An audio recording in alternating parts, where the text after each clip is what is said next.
noite a todos. Meu nome é Alexia Favaretto.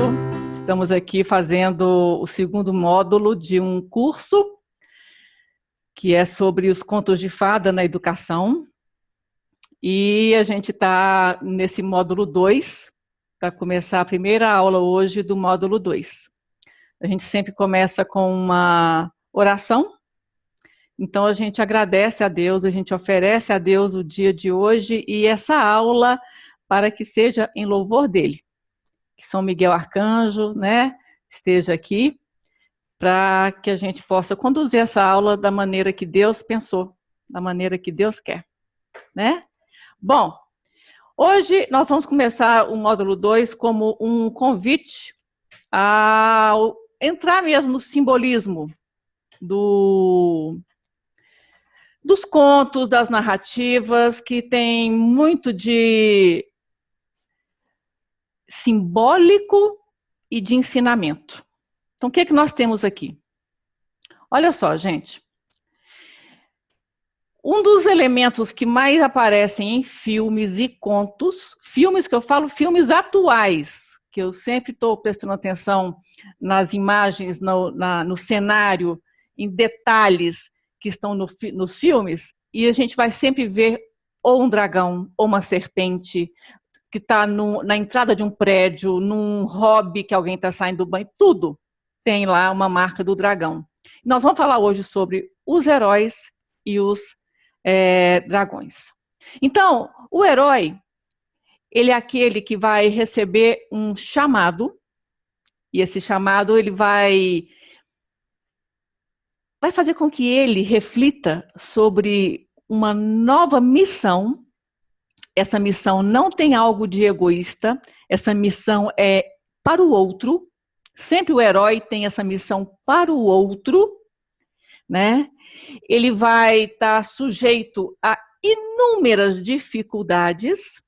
Geralmente nos contos, nos filmes, você vai ter ali elementos de personagens que podem ser animais ou pessoas, fadas, que podem dar a ele algum instrumento mágico, pode dar uma capa que o torna invisível, pode dar qualquer elemento, uma heroína que vai receber ali uma varinha, né?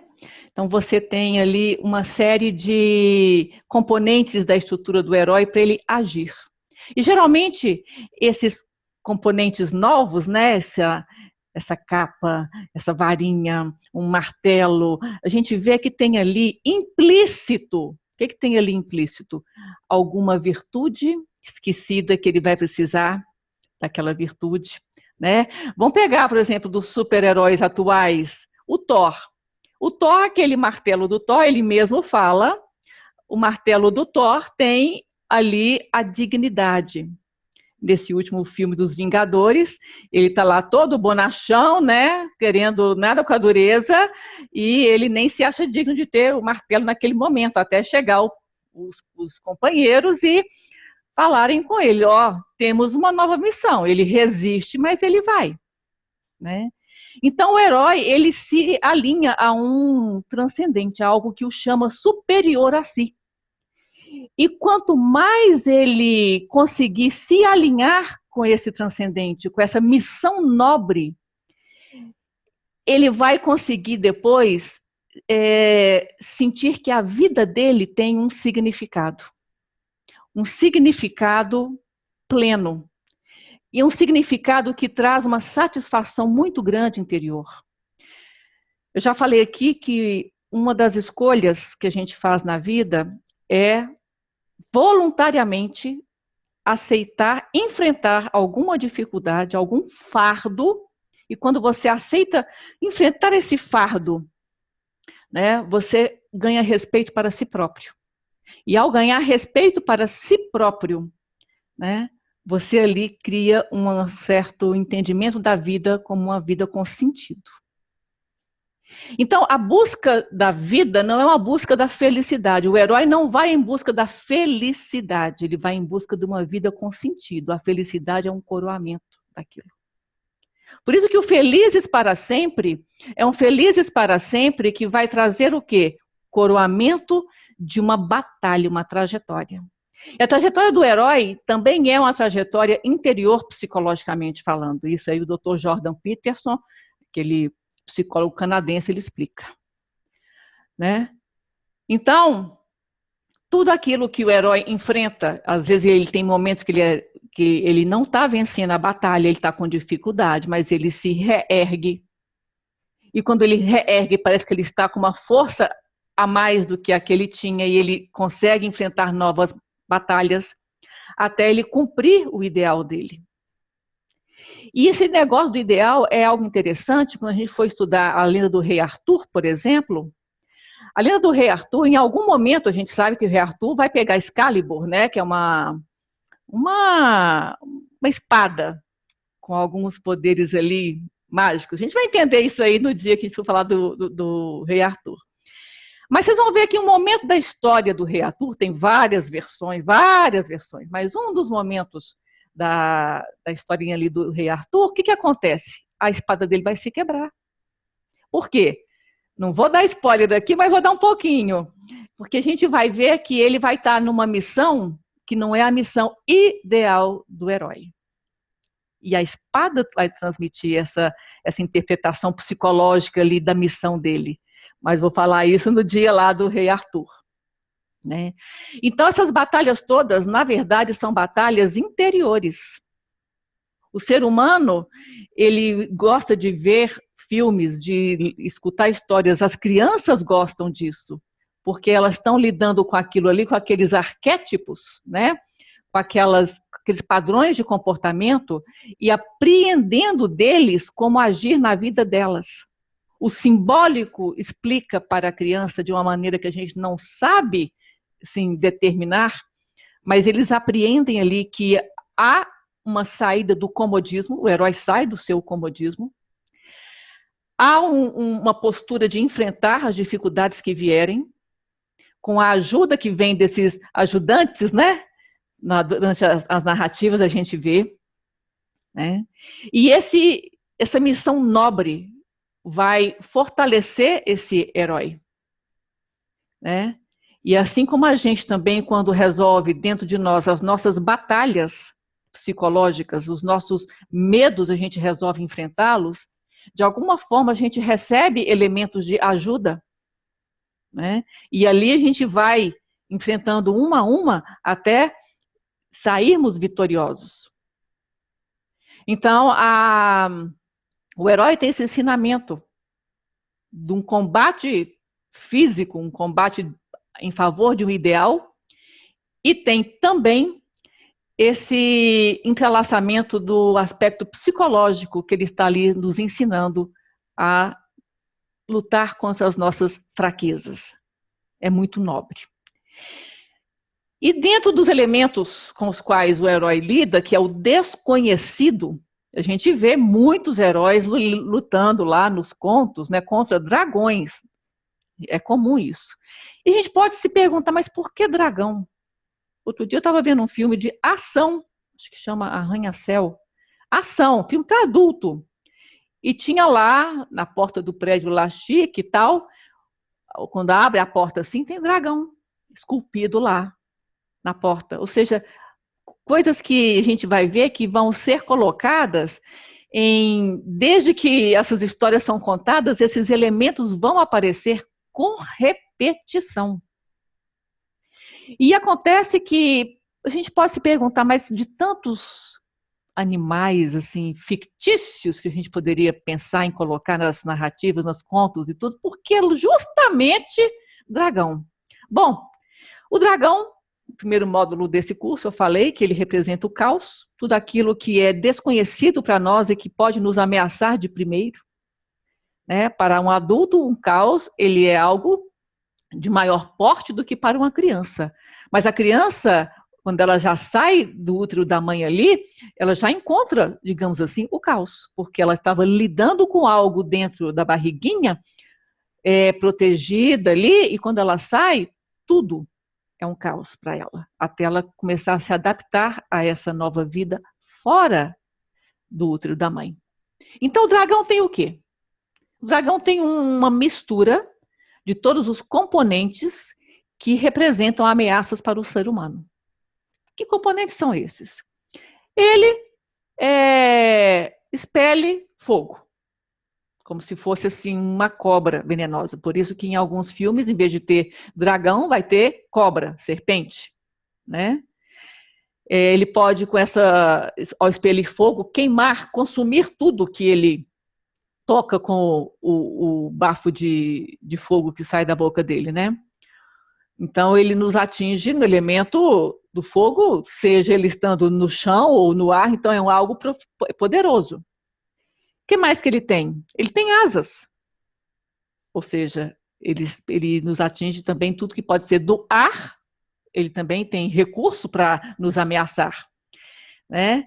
Ele é carnívoro, com essas asas, a gente vê às vezes em filme, até naquele filme do Transformers, tem um episódio que tem um dragão que ele pega uma pessoa, né, com as garras, né? Então, o dragão com essas garras, né, ele retira a pessoa do solo, então ele desestabiliza o emocional, vamos assim dizer, no campo psicológico. É outra ameaça. Além disso, o dragão é da linha dos répteis. E o que o réptil faz? Rasteja, e muitos dos répteis, o crocodilo, por exemplo, está na água, né? Então ele pode assim, com o rabo dele bater em nós e nos jogar também na água, uma outra ameaça, né? Então, a gente pode ver que ele fogo, ar, terra e água não são empecilhos para o dragão. Então, ou seja, ele representa uma mistura, como o Dr. Jordan Peterson fala, um amálgama de todas as ameaças que um ser humano pode ter. Então, ele é uma estrutura que apresenta simbolicamente de forma correta. E interessante, Dr. Jordan Peterson, ele é psicólogo, né? E ele também é muito estudioso da área da neurociência. Segundo ele, os antigos, lógico, não tinham como ter exames tecnológicos de imagem, né? Eles escolheram essa simbologia do dragão, mas olha só como é que as coisas são. Na atualidade, com a tecnologia, os exames de imagem, eles comprovam que o sistema no nosso cérebro que é usado, o sistema que é usado para detectar, identificar as anomalias, né? Aquilo que pode nos amedrontar, é o mesmo sistema que o cérebro usa para identificar um predador. Então, assim, inconscientemente, os antigos escolheram a simbologia do dragão, sem ter exames tecnológicos nenhum para saber, e foi uma coisa bem intuitiva e correta, fiel à realidade, porque, na verdade, o dragão ele é um predador. Então, é o mesmo sistema. Então, para uma criança, tudo isso que o dragão representa é manifestado para ele, ele entende a história com o dragão como essa ameaça mesmo. E na vida dele também ele vai entender isso, né? Assim, uma criança que está numa escola e está com algum colega fazendo bullying, por exemplo. Ali é um caos, é o dragão do caos para aquela criança. A criança está enxergando ali, quando ela vai escutar uma historinha que tem dragão, ela vai identificar, não expressar isso para a mãe e para o pai, mas na cabecinha dela ela está entendendo que ali o caos é o dragão. Né? E o que esse dragão pode ensinar para essa criança? A gente tem que fortalecer os filhos na figura do herói que ele enfrenta, independente do tamanho do dragão, do fogo que o dragão vai lançar, da capacidade que o dragão tem de bater o rabo e derrubar o herói, ou de cuspir fogo em cima. Independente disso, independente. O herói tem que ser a figura que a criança vai se espelhar para poder ele falar assim, poxa, eu dou conta. Eu dou conta. E é interessante que daí a gente vai sempre pensar o seguinte: vários contos. A gente vê dragões que estão ali escondendo, guardando ali ouro. E para os adultos que quiserem checar isso no tema dos adultos, porque criança está repleto de contos com esses dragões e ouro. Para nós, que somos adultos, já vimos às vezes a trilogia do Senhor dos Anéis, tem o Hobbit, e acho que é o episódio do Smaug, que o Hobbit, né, vai lá onde o Smaug está, e quando ele chega lá, o Smaug é um dragão, né? Tá cheio de ouro. Cheio de ouro. E o Hobbit tem que ir lá, né? Para poder enfrentar esse dragão. E um outro elemento que tem, que está ligado ao dragão também, que é a famosa história de São Jorge e o dragão. Hoje eu não vou tratar da parte teológica da história de São Jorge, e sim da parte o quê? Psicológica, que é a que o Dr. Jordan Peterson trata. Né?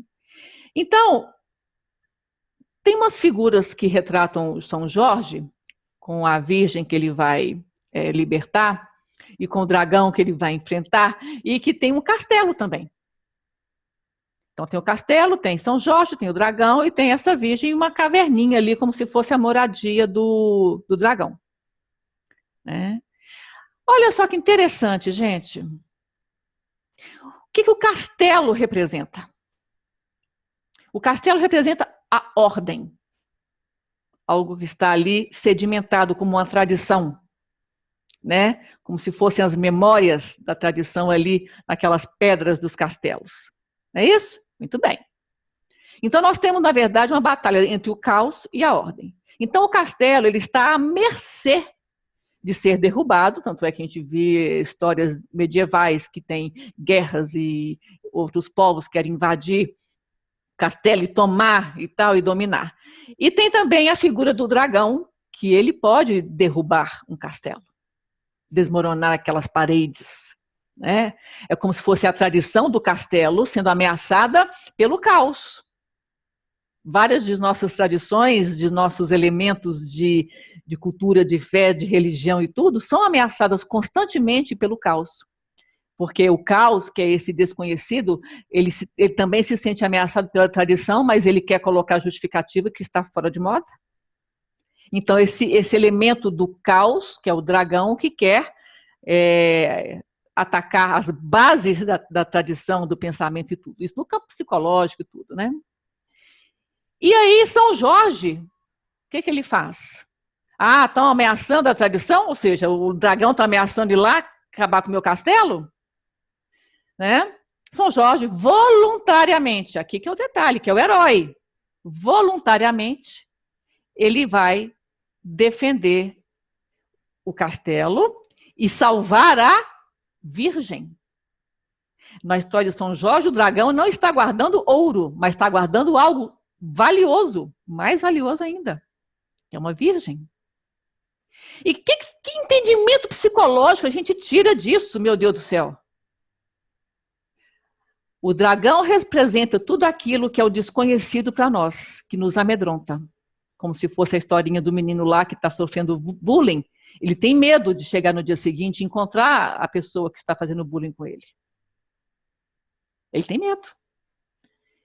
Mas aquilo que nos mete medo é aquilo que nós mais precisamos enfrentar. O dragão, ao esconder uma virgem ou esconder ouro, ele está, na verdade, nos mostrando que tem algo ali de valor que nós precisamos aprender com o nosso medo. Então, existe um medo ali. Né? Áreas da nossa vida interior, áreas das nossas vivências, experiências que a gente, às vezes, deixa lá atrás, principalmente do passado, que a gente não quer mexer. E quando a gente mexe, que a gente vai enfrentar ali algo doloroso, o dragão do nosso passado, por exemplo, a gente está buscando, na verdade, algo de valor ali. Porque a partir do momento que você consegue enfrentar isso, você está se vencendo em algo. Você está se dominando em algo. Então, o ouro e a virgem representam esse elemento do valor que está escondido por trás daquilo que é o desconhecido. Então, o menino que está sofrendo, por exemplo, um bullying, se ele escuta uma história que tem herói, se a mãe o prepara para se sentir seguro e forte perante esse agressor, ele vai com medo ter contato com esse agressor. Mas ao conseguir vencer, é como se ele tivesse conquistado esse ouro, essa virgem. Então, o Jordan Peterson fala uma coisa, em termos para quem tem filhos pequenos, que é o seguinte: a postura de um menino ou de uma menina diante de colegas na escola que podem trazer algum tipo de bullying, a postura deve ser uma postura altiva. Assim, até o menino ensiná-lo a se posicionar de uma maneira, de uma postura, em vez de cair para frente, postura assim, bem ereta, porque ele falou que psicologicamente há uma linguagem corporal, e essa linguagem corporal ela é captada psicologicamente pelo agressor. E ele começa a perceber que aquela postura ereta transmite confiança. Então, aquele menino que está amedrontado, ele vai aprender com esse dragão do medo e vai ganhar de prêmio, vamos assim dizer, o valor que está ali do ouro da Virgem, né, como um valor psicológico de uma ação que foi levada a cabo e que ele conseguiu vencer. Igual um herói que enfrenta dragão para salvar uma princesa. Então, ali, a história de São Jorge, a gente tem justamente a dimensão do caos e da ordem. O caos, né, na figura do dragão e a ordem na figura do castelo ali. A gente tem a ação voluntária, porque tem que ser voluntária. Tem que ser voluntária. A ação voluntária desse herói, no caso aqui São Jorge, né, que vai enfrentar esse dragão, né, vai enfrentar. E a pessoa se sente fortalecida depois que passa por todo esse processo. Então, o caos e a ordem, eles estão no dia a dia de todo ser humano. Mas o que o Dr. Jordan Peterson fala? Que a gente não pode querer só ordem e também não podemos ficar só no caos. Por que não pode ter extremos? Se você tiver um pé na ordem e outro no caos, é o ideal. Porque quando você tem somente ordem, tudo é ordenado, então você não é desafiado a conhecer algo a mais. Você estagna. Você se acomoda. Então começa a vir o tédio. Porque você para naquela ordem. E o ser humano é chamado a uma trajetória, a se alinhar com o ideal, principalmente o ideal transcendente. O ideal que vai, ao longo daquela trajetória, o ideal vai aparando as arestas, porque durante essa trajetória, essa luta, o herói vai saber que nos momentos que ele foi derrotado, ele não aplicou a técnica certa. Então, ele vai ter que ajustar, aparar suas arestas. Então, o ideal, né, que ele está, a missão dele ali, aquele ideal que ele está lutando para conquistar, é um ensinamento para ele. Olha, você está com tais e tais elementos, né? E tem aquele ajudante que vai dar ou uma capa, ou um martelo, ou algum objeto ali mágico, né? A fada madrinha que vai ajudar, por exemplo, Cinderela, alguma coisa vai acontecer, né? O João Pé do Feijão, você vê que ele traz coisas lá do pé do feijão, lá do alto, né?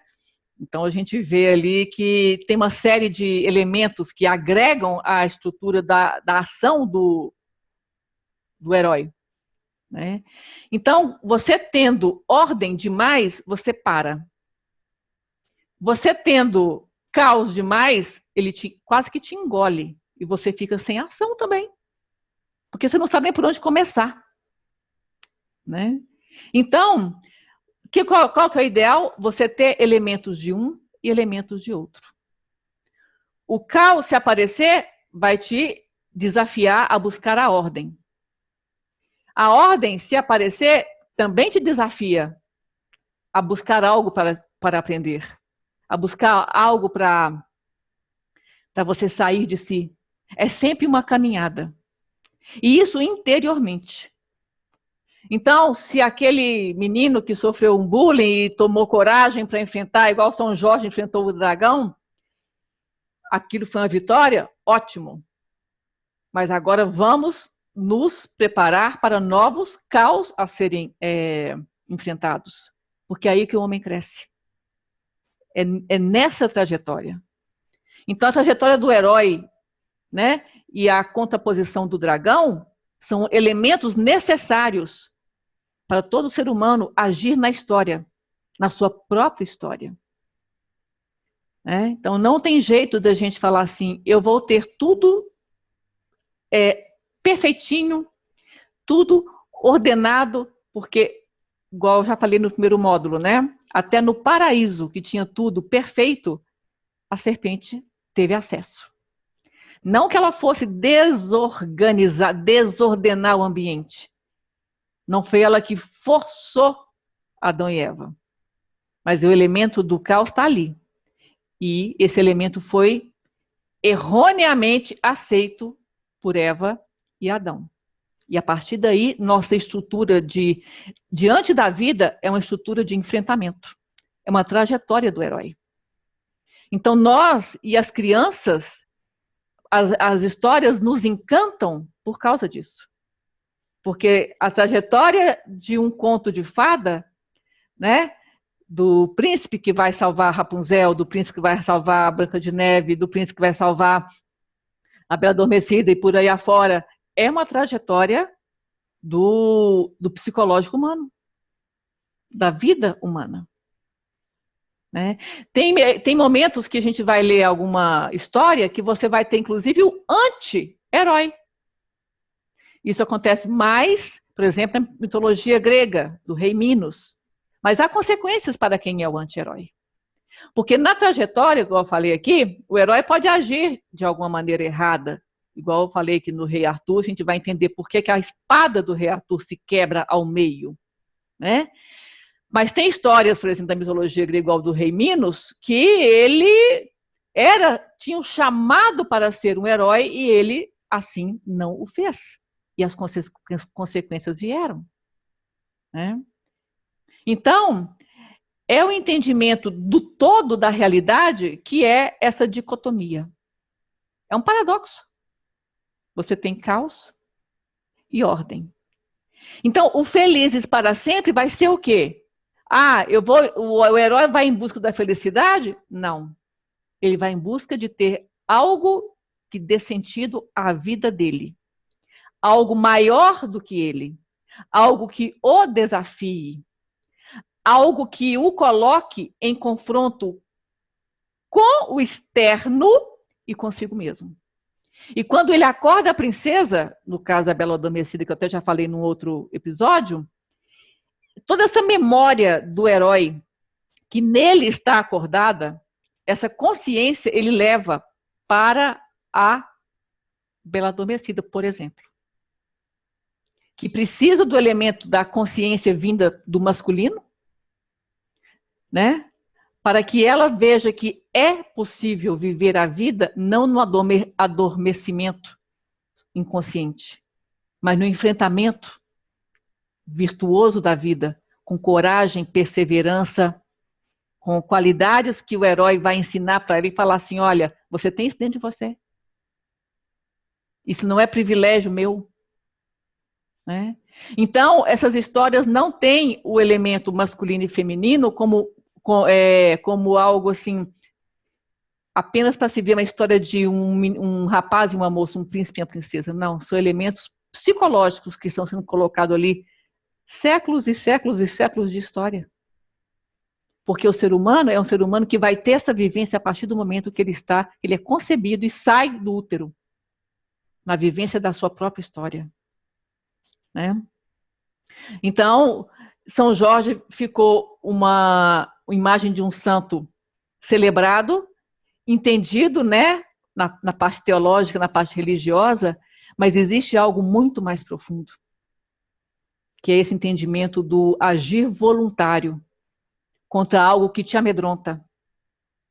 e dali ser coroado ou com uma virgem ou com um ouro, porque aquilo que te amedronta te fortalece. Né? Eu falo sempre que tem um ditado que diz: o que não mata, engorda. Mas nas historinhas infantis, histórias para adultos, né, o que não mata realmente te fortalece. Porque enfrentar essas batalhas é enfrentar a si próprio. É enfrentar probleminhas e problemões. E a criança, dentro do nível dela de apreensão da realidade, ela tem dragões para serem enfrentados. Ela apresenta para a mãe um problema que para os pais não é nada, para ela sim. E a gente, quando trabalha isso com as crianças, qual que é o elemento principal? Acabou a história, conversa com elas. O que elas apreenderam da história? O que o herói precisou fazer? Que elementos ele teve que enfrentar?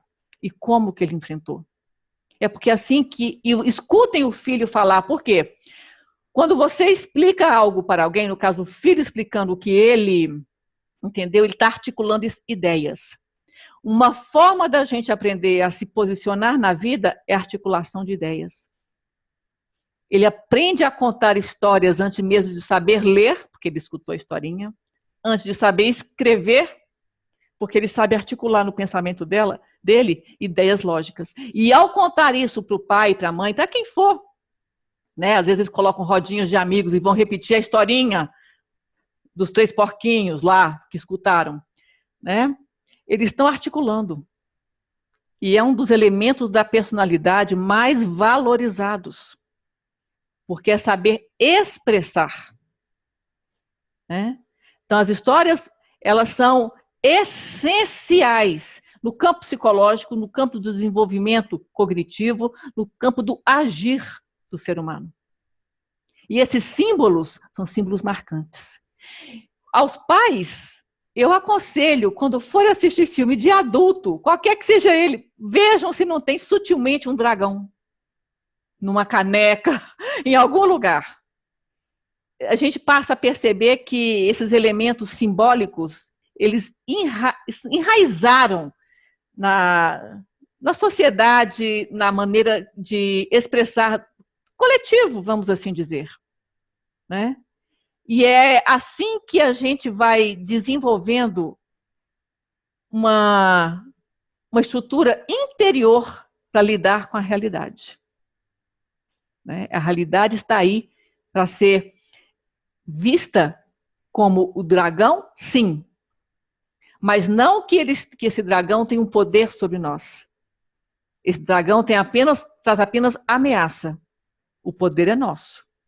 De erguermos, né, e falar, é um lugar que dói eu mexer? É um lugar que vai me trazer muita insegurança, tristeza, abrir feridas? É. Mas vou precisar enfrentar. Né? E ao precisar enfrentar, você vai contar com a ajuda transcendente para isso. É o ideal do herói. Quanto mais nobre for o ideal da missão do herói, a satisfação que ele vai ter é proporcional. E olha que o herói não se alinha ao ideal transcendente nobre por causa da gratificação, mas sim porque sabe que esse é o dever dele. Fazer o que deve ser feito, mesmo que ninguém esteja olhando, mesmo que ninguém vá gratificá-lo por isso. A recompensa do herói não é uma gratificação qualquer. Às vezes ele nem vai ter uma gratificação externa. É um vencer-se a si mesmo, em qualquer circunstância. Ensinar isso para os filhos é uma riqueza que vai sedimentando no imaginário. E à medida que ele vai passando por situações desafiadoras, constrangedoras, ele vai ter elementos no imaginário, né? Memória e imaginação agem nessa hora, para virem do inconsciente para o consciente e estruturar o agir. Porque é desses elementos heróicos que a personalidade, em cima deles, que a personalidade da criança deve se moldar. Então, encham seus filhos de histórias, né, que tenham esse conteúdo nobre, virtuoso, com ensinamentos bem fundamentados, numa tradição que acompanha o psicológico de maneira correta. Hoje em dia, a gente tem que ter cuidado com algumas histórias que não expressam o psicológico de maneira correta. Mas as histórias antigas, com esses elementos aparentemente que nos causam medo, igual um dragão, eles estão apresentando para nós uma verdade simbólica. E tudo que é símbolo, ele traz muito mais entendimento do que se a gente for explicar para uma criança o que é a realidade. Se você for explicar para ela que há ameaças no mundo, ela não vai captar isso com tanta margem de entendimento quanto se for com o simbólico.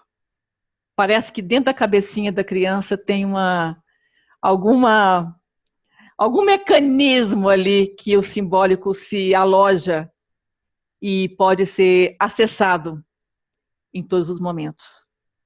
Então, é como se fosse uma psicologia dos contos de fada, psicologia dos contos infantis, para as próprias crianças, como se elas estivessem fazendo uma terapia com esses contos, né?